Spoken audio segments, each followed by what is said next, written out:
Bonjour à toutes et à tous les amis, j'espère que vous allez tous bien. On se retrouve aujourd'hui avec une nouvelle vidéo d'actu. Donc on va parler les amis de Nassourdine Imavov.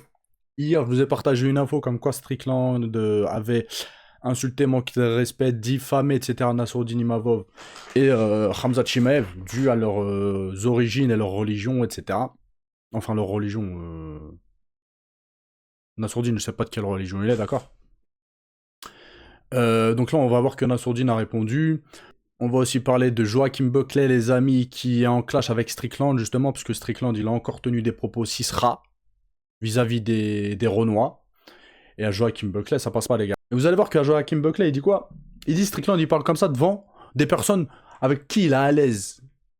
Donc il doit pas trop craindre Rampage Jackson, le respecter, etc. pour utiliser ce terme, je ne sais pas. Voilà. Donc lui, il va en découdre. Il va en découdre, les gars. Donc on va revenir sur ça, on va parler de 2-3 actus les gars, et on commence tout de suite avec une vidéo, attendez je vous mets ça. Un poids lourd du MMA Factory. Dave Fotzing, désolé si je prononce mal le nom, et c'est le mec à droite, en t-shirt blanc. On le regarde les gars.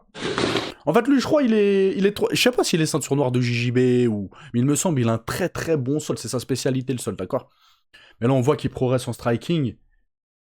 Et on voit, les gars, il a l'air tellement puissant. Après, peut-être que je me trompe, que c'est les images. De toute façon, il doit être un minimum puissant vu que c'est un poids lourd, d'accord. Mais sur la vidéo, là, il dégage une puissance, d'accord. Donc, faut le garder à l'œil, lui. Faut le garder à l'œil, les gars. Déjà qu'il n'y a pas beaucoup de poids lourds. Mais lui, j'ai l'impression qu'il est pas mauvais, les gars. Ok. Et j'ai l'impression aussi qu'il progresse vite. Parce que j'avais vu des vidéos de lui il y a quelques temps en striking. Là, j'ai l'impression qu'il a progressé, les gars. Donc, on regarde. En fait, ce style-là... J'ai l'impression qu'il devient complet, ce mec. C'est pour ça, voilà, faut garder un œil sur lui. Moi, en tout cas, je le trouve doué. Voilà, après, faut vraiment voir ce qu'il donne en combat. Faut pas que ce soit un style de fuyeur. Faut que ce soit un style vraiment où... Enfin, je le trouve doué, c'est un gros mot. Il a un potentiel, j'ai l'impression. Voilà, c'est plus adéquat comme terme. Moi, c'est la gestion, c'est une gestion. Donc je suis là, tu te déplaces, mais quand j'y vais, tard. Quand j'y vais, tard.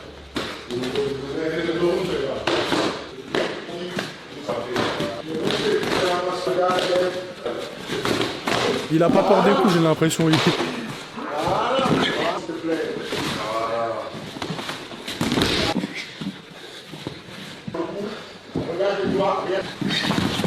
Toi, il faut que tu saches comment toi tu es quand tu n'as plus d'énergie. Progresser dans cette zone-là où tu n'as plus d'énergie. Tu captes ou pas? Attends, c'est quoi? C'est une jambe avant qu'il a mis? Ah, kick jambe avant? J'ai pas fait attention. De l'autre côté, je te disais, quand il va t'amener, il a gardé son énergie, je sais qu'il va être cassé. Donc quand tu te déplaces, pense-y, marque tes points pour de vrai. Pas en mode attitude juste. C'est pour ça, toi aussi, je t'ai dit, dès les premières heures, arme pour de vrai, et tu vas voir que lui, il va devoir s'adapter. Non, c'est un boucan, c'est un boucan. Il y avait moyen de partir sur une clé là. Vas-y. Et il y en a qui disent que Fernand Lopez c'est pas le meilleur entraîneur français, mais vous êtes des malades ou quoi? Il y en a en fait qui connaissent pas Fernand Lopez, ils disent ouais c'est juste un manager, c'est un bon manager. Je sais même pas de quoi vous parlez les gars. Fernand Lopez fait des années, il entraînait déjà à Vitry les gars. C'était quoi j'ai oublié le blaze du club FFA. Et les gars, c'est lui qui a sorti le plus de champions, le plus d'athlètes à l'UFC, etc. Après il y en a, ils viennent, ils récupèrent, vous voyez. Et quand bien même, voilà, les autres entraîneurs, il y en a certains, c'est des bons entraîneurs. Pour moi, le numéro 1 en France, voilà, c'est Fernand Lopez. Si je dois choisir, moi, une écurie, hein, pour aller m'entraîner, pour tout, bah, je choisissais le MMA Factory, les gars. Direct. Même s'il y en a plein, là, de fighters qui sont partis, etc. Non. MMA Factory, les gars. Dans le dos, ne t'aide pas, Derrick. Tu devrais avoir tes deux mains devant en train de pousser le même genou qui est devant toi.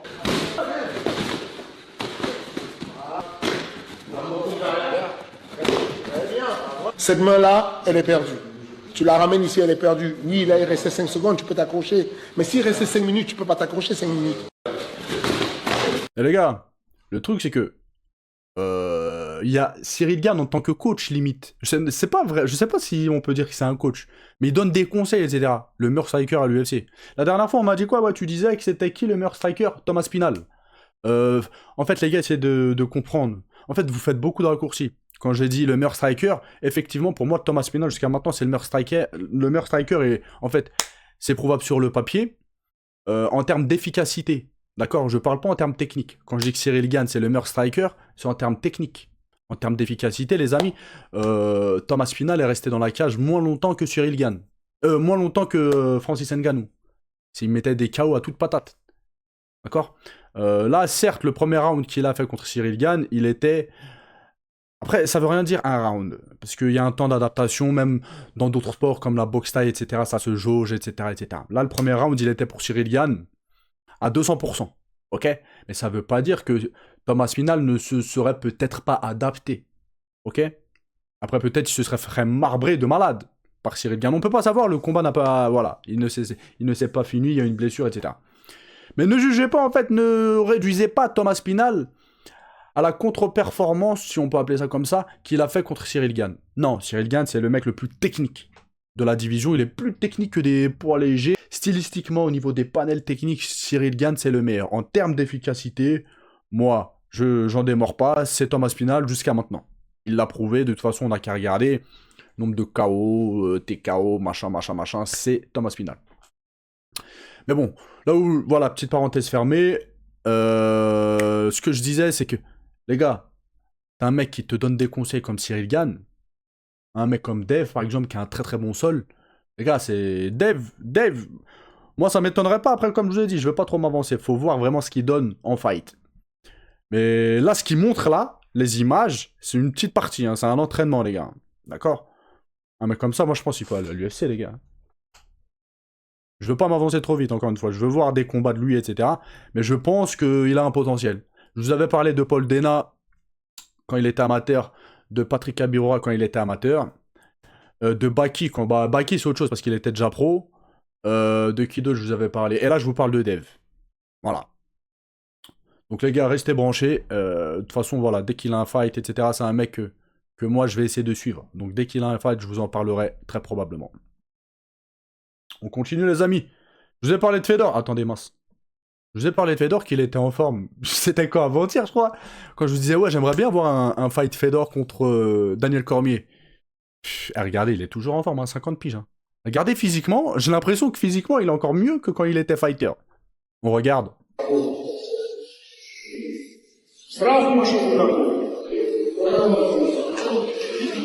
Ouais, doucement.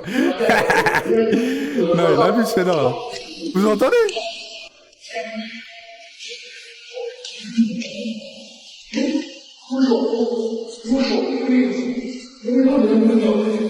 Ce mec qui était en poids lourd, les gars.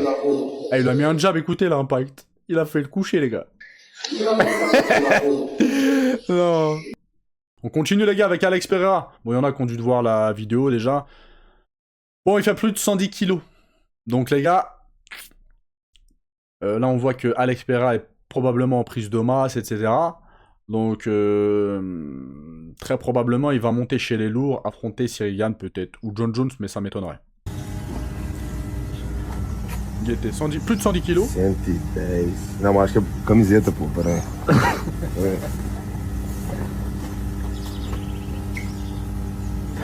Donc les gars, là, il y a eu une info, j'ai vu un TikToker partager l'info. Je vous la partage pas parce que moi, je ne l'ai pas trouvé. Mais il semblerait que, voilà, ce soit signé, l'annonce va être faite, Alex Pereira va affronter Cyril Gane. Voilà, c'est ce qu'il dit. Je voulais pas partager encore une fois parce que l'info, je ne l'ai trouvée nulle part. J'ai regardé un petit peu, j'ai essayé de fouiner, etc. En fait, j'ai vu que des petits comptes repartageaient l'info. Donc voilà, quand je partage quelque chose, même si c'est une rumeur, j'attends que ce soit un gros compte qui le fasse au minimum. S'il y a des petits comptes par-ci par-là, à la recherche de buzz, etc., j'évite. Mais j'ai vu le truc. Peut-être que c'est vrai, voilà. Donc on met ça de côté, mais on le garde en tête. Il semblerait que ce soit signé. On va voir dans les prochaines heures, les prochains jours, etc., si l'annonce va être faite officiellement ou pas. On continue, les amis, avec Arman Tsarukyan. Il s'entraîne en lutte. Guetté. Il y en a, ils aiment pas le sol, ceux qui aiment pas le sol, mais ne dites pas que vous aimez pas la lutte quand même.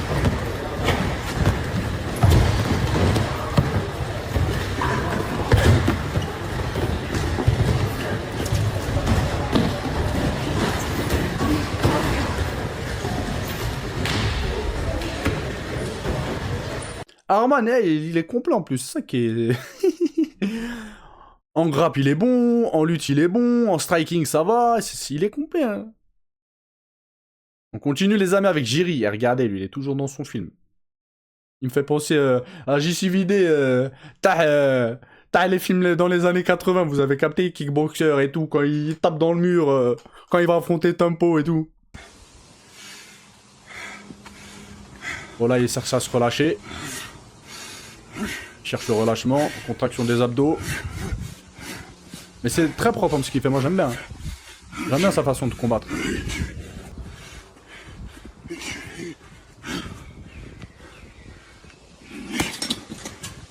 Maguire, c'est très propre ce qu'il fait. Ça, les gars, c'est un Maguire, il frappe avec. Vous voyez là, on va dire là, c'est les doigts de pied. Tu soulèves tes doigts de pied, tu tapes avec ça. D'accord? Soit au corps, ça pique, c'est soit au menton. Machida, c'est ce qu'il avait fait. Il avait fait un. Je crois que c'est un Maguire contre je ne sais plus qui. KO, il l'avait touché pointe du menton. Bah! KO. Anderson Silva aussi, il l'avait fait contre Belfort. Je crois que c'était un Maguire aussi. Ou un Maguire, un Maguire ciseau, je sais pas comment on dit, vous avez capté. C'est un coup, en fait, qui est très peu utilisé, mais qui est extrêmement dévastateur, faut dire les termes, si tu arrives à le placer. Que ce soit au corps, tu piques, tu rentres, en fait. En fait, c'est pas comme un chassé. Un chassé, c'est tu repousses. Là, c'est tu rentres, tu perfores avec la paume de tes pieds. Tu perfores, bam! Vous avez capté? Soit au corps, soit au visage. Et on voit, il le fait bien.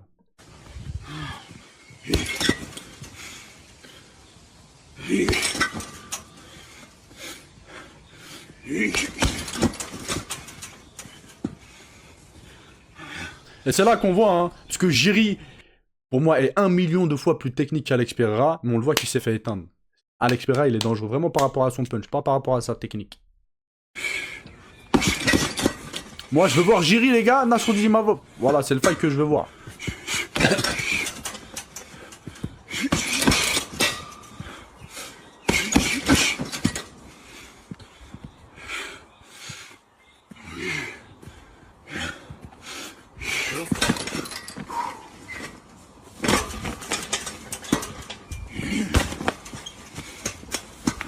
Vraiment, j'aime beaucoup son style.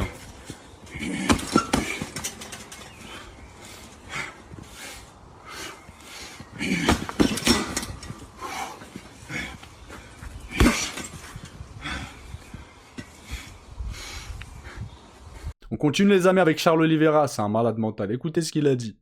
Charles Oliveira souhaite se positionner dans la course au titre des poids légers après sa victoire contre Max Holloway, s'il gagne bien évidemment contre Max Holloway. Il a dit quoi? Je pense que Topuria et Gage se affronteront à l'UFC de la Maison Blanche et Topuria risque très probablement de mettre KO Justin Gage. Il poursuit en disant à la fin de l'année, Topuria montera de catégorie pour affronter Islam Makhachev et laissera vacant le titre des poids légers.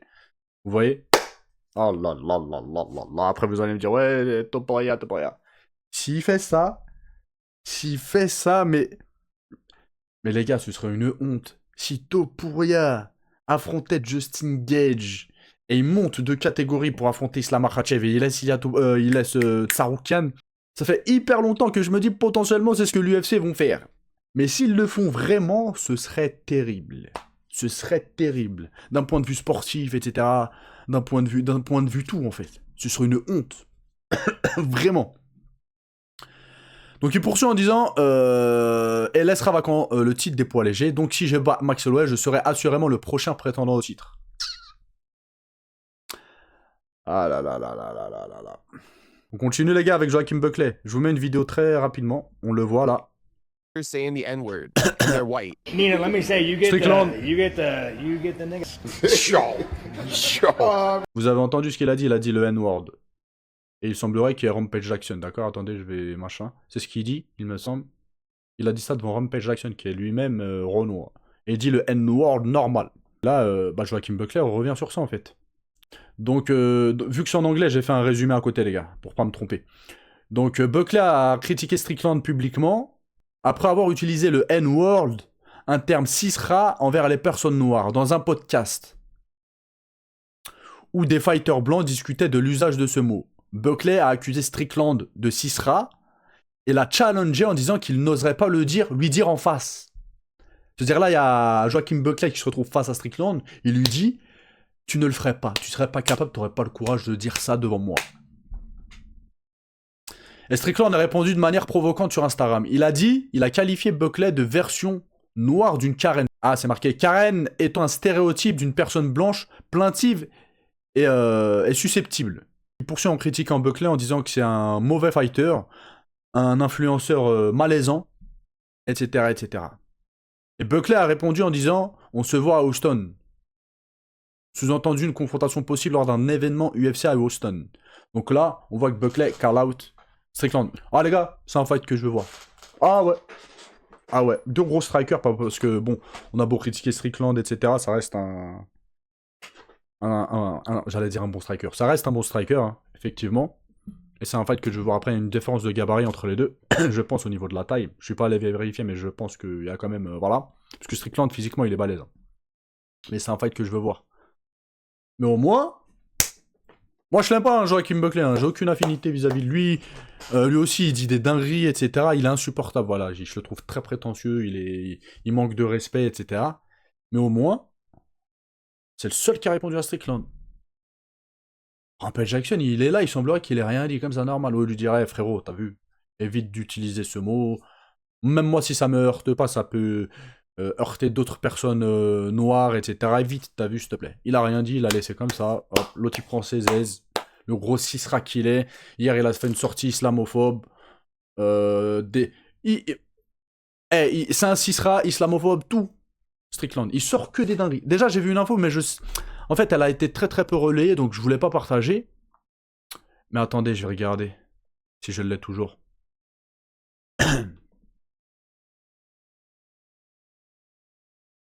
Je ne l'ai plus. Je ne l'ai plus. En fait, s'il y a une info qui est sortie, au début je vous l'ai mis de côté, et là je viens de vous l'enlever en préparant la vidéo. Parce que j'ai vu très peu de personnes relayer le truc. Donc voilà, j'ai pas envie de relayer des fake news. Si des gros médias américains, etc., ils en parlent, là je vous en parlerai parce que sinon ce serait une grosse nouvelle. Mais le truc que j'ai vu, c'est un compte MMA qui l'a partagé. Hein. Il semblerait que Paramount est en négociation pour empêcher Strickland de combattre sur la carte Paramount. Par rapport justement aux propos qu'il a tenus et qui tient régulièrement. Propos cisra, islamophobe, dénigrant les personnes qui sont pas comme lui, etc., etc. Ils veulent pas de lui sur la carte. Est-ce que c'est vrai, est-ce que c'est faux? Je ne sais pas, j'ai vu l'info. Encore une fois, si l'info sort officiellement, je vous la repartagerai parce que ce serait quand même un gros truc. On voit qu'il est insupportable, il s'arrête pas le mec. On continue les amis avec Anthony Joshua. Bon, il semblerait les gars qu'il fasse son retour en boxe anglaise. Il veut pas arrêter sa carrière, voilà. On continue et termine les amis avec Nassourdine Imavov qui répond à Strickland à la suite des propos islamophobes et racistes qu'il a tenus hier vis-à-vis de lui et de Khamzat Chimaev par rapport à leur religion et leur origine, etc. Donc Nassourdine a répondu, il a dit quoi? Tu peux l'embellir autant que tu veux, une crotte pour rester poli reste une crotte. Donc les gars, on connaît Nassourdine, on sait que c'est un fighter dans la cage, un très gros fighter, etc. Mais en dehors de la cage, c'est pas un mec qui va faire du trash talk, etc., qui va répondre d'une manière dégueulasse, etc. Il reste quand même gentleman, et il reste un mec fier. Parce que c'est se rabaisser que d'insulter les gens gratuitement. Si quelqu'un il vient et t'insulte, tu leur insultes, vas-y, y a pas de problème. Mais venir là, insulter lui parce que il est comme ça, il vient de tel pays, il a cette croyance-là, je sais pas, machin, c'est des choses qui ne se font pas et c'est des trucs de lâche. D'accord? Et Nassourdine, voilà, il a répondu parce que médiatiquement, probablement, il est obligé de répondre un minimum. Donc il a mis ces petites phrases, voilà. Mais par contre, si demain, c'est ce que je veux dire hier, même si ça reste des sportifs professionnels, ça reste quand même des humains. S'ils se croisent lors d'un UFC ou je ne sais où, moi, que ce soit Nassourdine Imavov ou Khamzat Chimaev s'ils croisent Strickland, probablement, les gars, ça risque de s'embrouiller. Ça m'étonnerait qu'ils vont se passer côte à côte, ils vont se serrer la main, etc. Surtout, connaissant Strickland, s'ils les croisent, surtout s'il croise Nassourdine parce qu'il a déjà cogné Nassourdine, il peut en rajouter une couche. Ouais. Mais on voit que ça, encore une fois, comme je l'ai dit hier, ça crée une mauvaise ambiance, etc. L'UFC devrait sanctionner. Parce que là, bon, faire du trash talk à la rigueur, pour vendre un combat, pour... Mais là, c'est de la méchanceté, c'est de la pourriture. Voilà, c'est dégueulasse. Donc voilà les amis, c'est tout pour aujourd'hui, je vous laisse. Passez une bonne journée. Ciao, ciao.